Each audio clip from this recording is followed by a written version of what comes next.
Well,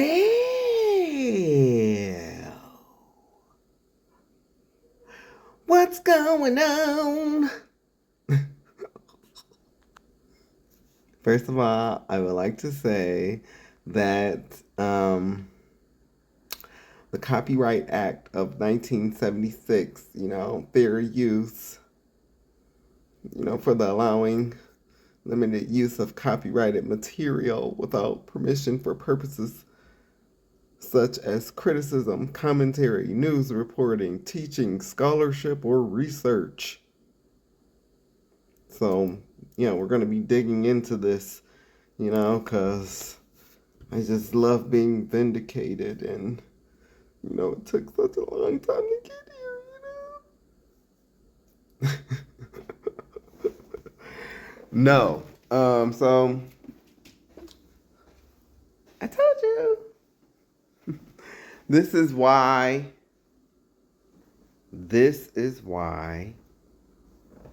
I've been telling you on my videos. You just wait until men like this, white regular men like this, start to wake up and start questioning. Just wait.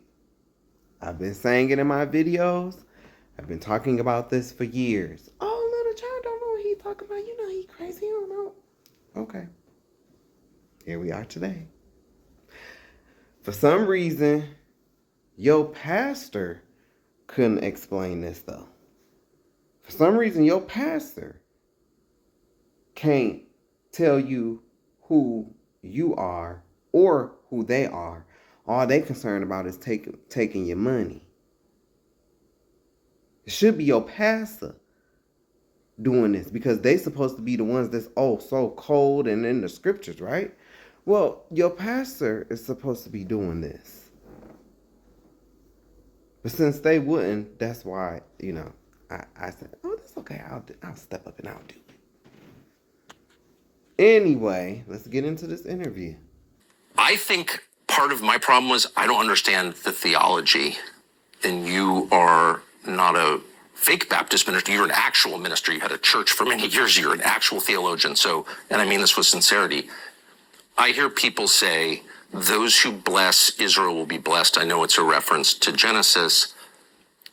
I don't understand the connection between that concept and modern Israel and the geopolitical world. And so I'm going to stand back and ask. Let's first define, because, for my day. So, this guy, and I'm gonna try to be nice. I'm just gonna call him this guy. It's not that I don't know who this person is, but I call him a different name. And I'm trying to be nice. I'm gonna try to be nice. And this guy right here is a theologian. So he just knew, huh? I guess you got your damn degree, so you know every fucking thing, right? Okay, but this guy is the reason why a lot of your pastors in the churches have been misled with false doctrine. Guys like this. See, your pastor went to seminary, seminary school, to get taught the proper way. There's nothing wrong with that. There's nothing wrong with that idea. But these people lied to our black ministers, our black church leadership. That is what you're not getting. You're not getting that the people who look like this, along with the Roman Catholic Church, okay? Because these people and this person right here and the Jewish and the Catholics Today, they're all the same people. Okay? This person right here, people like him, are why your pastors in these black churches don't know truth. And when I come along, I'm telling you things and you've never heard it this way before. So it sounds like, I'm not telling you the truth, but I'm even pulling out the scriptures. But to my surprise, I find out that many of you don't even read your Bibles at home. So, and they've done reports to show that like 30% of people read their Bibles at home outside of church. So I've shown that in my videos. They have all kind of statistics about church. And guys like this is why your leadership is unlearned in the scriptures. What does it mean to be unlearned in the scriptures? Your pastor not being able to know who is who today. Your pastor thinking that them people over in Israel are the real Jews when you and your pastor are the real Jews. Black people are the real Jews. I've been saying this since about 2014, 2015 now. And today, look at God. Look at God. Are we going to get into this? You have to believe in Israel's right to exist, which I've never kind of questioned, just for the record, but it did raise two questions I think are really important, and I hope you'll answer them. One is, where does that right come from? I would say it comes from, essentially, you could say it comes from the Bible. I would say that it does. But it comes also from a long iteration of historical precedents going to the Balfour Declaration of 1917. Oh, you mean this? This right here? This? Oh, okay.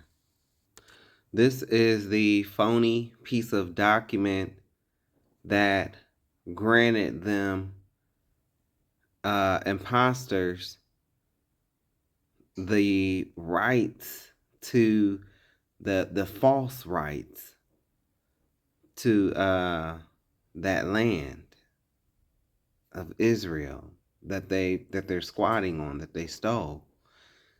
This was a plan that was, pretty much drafted by Britain, but these people used the strong Debo arm of America, who I've been telling y'all, these people have used America like Debo. You know who Debo is on Friday when he would come through the hood and what you got on my 40, homie? That's America. These people have used America like they use America as Debo to take. And they first started with this. But see, this was all a scam. So those people, so Amessica could have a base over in Israel today. So they can steal the surrounding land's resources. And those people, they have their own little plans, like the Greater Israel Project, and Gaza. They want to take more than Gaza.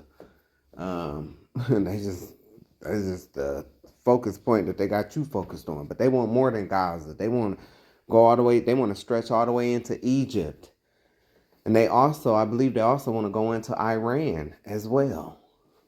With the borders that they want, and so. But nonetheless, I've been talking about this for some time now. This is the Balfour Declaration. Backed by who? Right. Dear who? Right. I told you what these people's history was. I've been sharing this picture. I've shared this picture on my social media. I've shared it on my YouTube channel. I've been sharing this picture at least since 2016. So I told you their history. The Black Hebrew Israelites who've been on the corner since the 1960s have told you these people's history. They've been saying this about these people, man. This, I mean,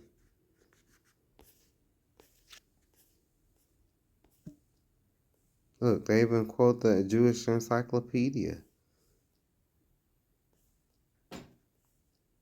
showing you where they come from. You've been duped. I told you, this is what they call themselves. They don't fit the curses of Deuteronomy 28, 15 through 68. Black Negroes fit those curses. We the only ones that fit those curses. This is their makeup right here. This is their monetary value. This is statistics on their money. That don't sound like a people who was scattered and will be at the end. I mean, that don't sound like a people who will be during the end times will be scattered and under the curses of Deuteronomy 28, 15 through 68. This is verse 43. This contradicts this information right here. This contradicts what this is right here. The stranger that is within thee shall get above thee very high, and thou shalt come down very low. He shall lend to thee, and thou shalt not lend to him. He shall be the head, and thou shalt be the tail. That ain't the same as this. In fact, that's the opposite.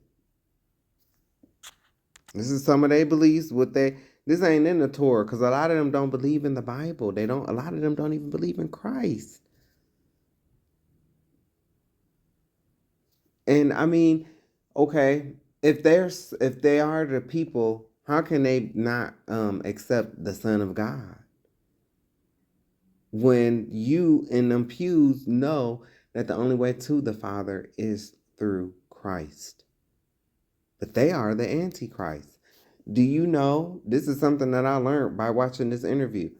Do you know that if one of those Jewish people convert to Christianity, they lose their dual citizenship? Meaning they can't go back. They won't be accepted back in Israel no more. How Christ-like is that? Meaning, if they stop being a Jewish person, or if they stop practicing their quote-unquote Jewish faith, and they convert to Christianity, they lose their citizenship to Israel. They don't believe in Christ. This is what they believe in.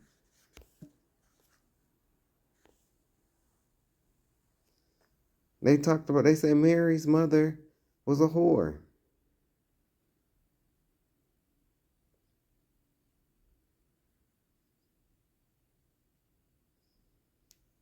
They lied on Christ, that he practiced sorcery.